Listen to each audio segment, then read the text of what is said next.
Kisah Nabi Muhammad SAW bukanlah sekedar cerita saja, melainkan menjadi suri tauladan bagi umatnya. Nabi Muhammad merupakan nabi terakhir yang harus diimani sekaligus sebagai penyempurna ajaran nabi-nabi sebelumnya. Banyak pelajaran dan hikmah yang dapat dipetik dari kisah Nabi Muhammad. Beliau selalu bersikap baik dan santun dalam menyikapi beragam cobaan dan tantangan dalam menyiarkan agama Islam. Kegigihannya dalam mengajak umatnya untuk senantiasa mematuhi perintah Allah dan menjauhi larangannya sudah tertanam sejak masih muda. Seperti apa riwayat lengkap Nabi Muhammad, simak terus ceritanya. Inilah kisah kelahirannya Nabi Muhammad SAW. Nabi Muhammad adalah putra dari Abdullah bin Abdul Muthalib dan Aminah binti Wahab. Beliau lahir di Mekah pada hari Senin, 12 Rabiul Awal. Ada hikmah mengapa Allah memilih hari Senin sebagai hari lahir Nabi Muhammad. Jalaluddin As-Suyuti dalam karyanya Husnul Maqsid fi Amalil Maulid mengutip penjelasan Ibnul Hajj Al-Abdari, Al-Maliki Al-Fasi mengungkapkan bahwa hari Senin adalah hari di mana Allah menciptakan pohon di mana ini bisa bermakna sebagai rezeki berupa makanan yang nantinya menjadi asupan dan menyenangkan hati. Hikmah selanjutnya adalah Allah ingin memuliakan Nabi Muhammad dan waktu lahirnya. Jika seandainya Nabi Muhammad dilahirkan di hari atau waktu yang memang sudah mulia, orang pasti akan mengira Nabi Muhammad menjadi mulia karena hari atau waktu tersebut. Sehingga, Allah memilih hari Senin dengan tanggal dan bulan yang tidak ada keistimewaan atau kekhususan karena ingin memperlihatkan kuasanya bahwa dia dapat memuliakan nabinya. Nabi Muhammad juga lahir pada tahun 571 atau yang dikenal sebagai Tahun Gajah. Di tahun tersebut, pasukan gajah di bawah pimpinan Abraha Habasyah menyerang Ka'bah. Pasukan gajah kemudian dikalahkan oleh burung ababil yang diutus langsung oleh Allah. Burung ababil menjatuhkan batu yang dibawa untuk memerangi pasukan gajah. Nabi Muhammad besar sebagai anak yatim piatu. Ayahnya meninggal dunia saat Nabi Muhammad masih berada dalam kandungan dan ibunya meninggal dunia saat Nabi Muhammad berusia 6 tahun. Sepeninggal Aminah, Nabi Muhammad dibesarkan oleh kakeknya bernama Abdul Muthalib. 2 tahun bersama sang kakek, Nabi Muhammad kecil harus kembali kehilangan. Sang kakek meninggal dunia. Kemudian, pada usia 8 tahun, Nabi Muhammad diasuh oleh sang paman bernama Abu Talib. Selanjutnya masa remaja hingga pernikahannya dengan Khadijah, kisah Nabi Muhammad. Bersama pamannya, Nabi Muhammad mulai belajar berdagang. Beliau bahkan berdagang di usia yang sangat muda, yakni saat berusia 12 tahun. Perjalanan karir Nabi Muhammad dalam berdagang berkembang pesat. Nabi Muhammad terkenal sebagai orang yang jujur dan terpercaya sehingga mendapat gelar Al-Amin yang memiliki arti orang yang dapat dipercaya. Berita perihal kejujuran Nabi Muhammad pun meluas. Salah satu yang mendengar berita tersebut adalah Khadijah binti Khuwailid, seorang janda yang mempunyai status tinggi di kalangan suku Arab, bijak, cerdas, dan dia juga seorang pedagang yang sukses. Kemudian, Khadijah pun mempercayakan barang dagangannya di tangan Nabi Muhammad. Khadijah selalu merasa senang saat melihat dagangannya laris manis dan hasil dagang yang selalu untung lebih. Khadijah pun semakin percaya dengan Nabi Muhammad. Khadijah pun merasa tertarik dengan Nabi Muhammad dan ia mengutus sahabatnya, Nafisah binti Umayyah untuk membantunya melamar Nabi Muhammad. Setelah Nafisah binti Umayyah menyampaikan niat dari Khadijah, Nabi Muhammad lalu memberitahu kabar tersebut kepada para pamannya.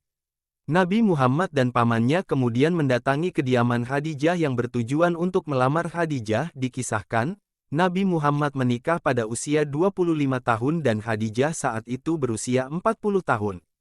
Nabi Muhammad diketahui menikahi Khadijah dengan mahar 20 ekor unta betina muda. Selanjutnya kisah Nabi Muhammad diangkat menjadi seorang rasul. Ada banyak keistimewaan dalam diri Nabi Muhammad, salah satunya adalah wajahnya yang terang melebihi sinar bulan.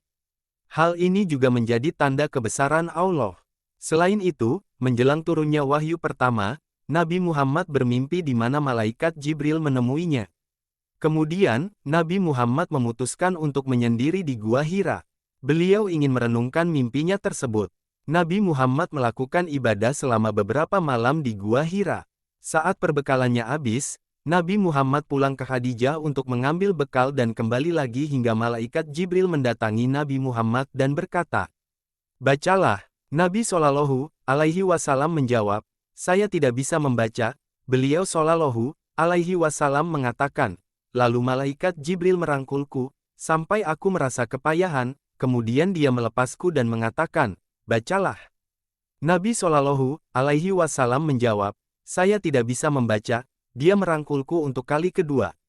Sampai aku merasa kepayahan, kemudian dia melepasku dan mengatakan, bacalah. Nabi Shallallahu Alaihi Wasallam menjawab, saya tidak bisa membaca. Dia merangkulku untuk ketiga kalinya, sampai aku merasa kepayahan, kemudian dia melepasku, dan mengatakan, bacalah dengan menyebut nama Rabb-Mu yang menciptakan, dia telah menciptakan manusia dari segumpal darah. Bacalah, dan Rabb-Mu lah yang paling pemurah, yang mengajar manusia dengan perantaraan kalam. Dia mengajarkan kepada manusia apa yang tidak diketahuinya. Surat Al-Alaq ayat 1-5.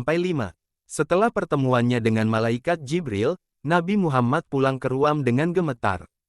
Beliau kemudian minta diselimuti oleh sang istri.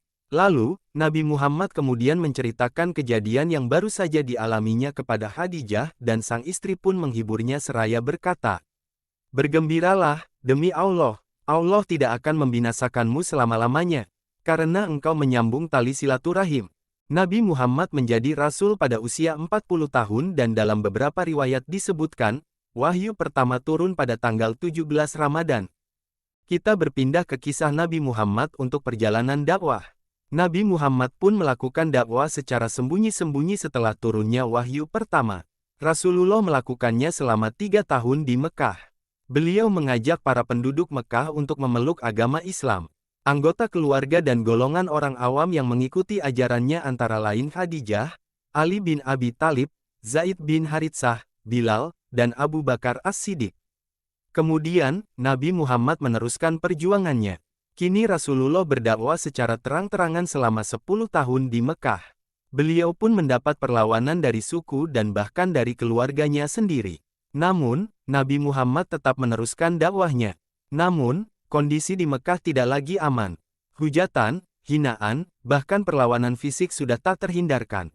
Nabi Muhammad bersama para pengikutnya pun hijrah ke Madinah atas perintah Allah. Kisah Nabi Muhammad dalam menjalankan dakwah di Madinah dapat sambutan hangat. Di Madinah, Rasulullah menerapkan strategi dakwah dengan cara membangun masjid, pusat kegiatan dakwah. Mempersaudarakan antara muhajirin dan ansar, mendirikan pasar sehingga perekonomian meningkat pesat, dan membuat perjanjian dengan penduduk Madinah. Nabi Muhammad berdakwah di Madinah selama 10 tahun. Kisah Nabi Muhammad, wafatnya Rasulullah. Diketahui, sebelum wafat, Nabi Muhammad mengalami sakit selama beberapa hari. Bahkan, beliau minta izin untuk berpindah ruang tidur ke ruang yang dihubungkan dengan masjid agar dapat memberikan nasihat serta arahan kepada umatnya. Di akhir kisah Nabi Muhammad ini, beliau berpesan agar umatnya selalu berpegang teguh pada ajaran agama Islam, menjadikan Al-Quran dan Sunnah sebagai pedoman hidup, serta senantiasa mendirikan salat. Di hari terakhirnya, Nabi Muhammad juga mengumumkan bahwa Abu Bakar As-Siddiq akan menjadi pemimpin umat muslim setelah kepergiannya. Pengangkatan tersebut menjadi tanda masa kekhalifahan Islam dimulai. Nabi Muhammad SAW meninggal dunia pada usia 63 tahun dan terjadi pada tanggal 8 Juni tahun 632 Masehi, 12 Rabiul Awal tahun 11 Hijriyah, di kediaman istrinya, Aisyah. Wafatnya Nabi Muhammad meninggalkan duka mendalam di kalangan umat Islam. Peristiwa ini pun dikenang sebagai salah satu momen penting dalam sejarah Islam.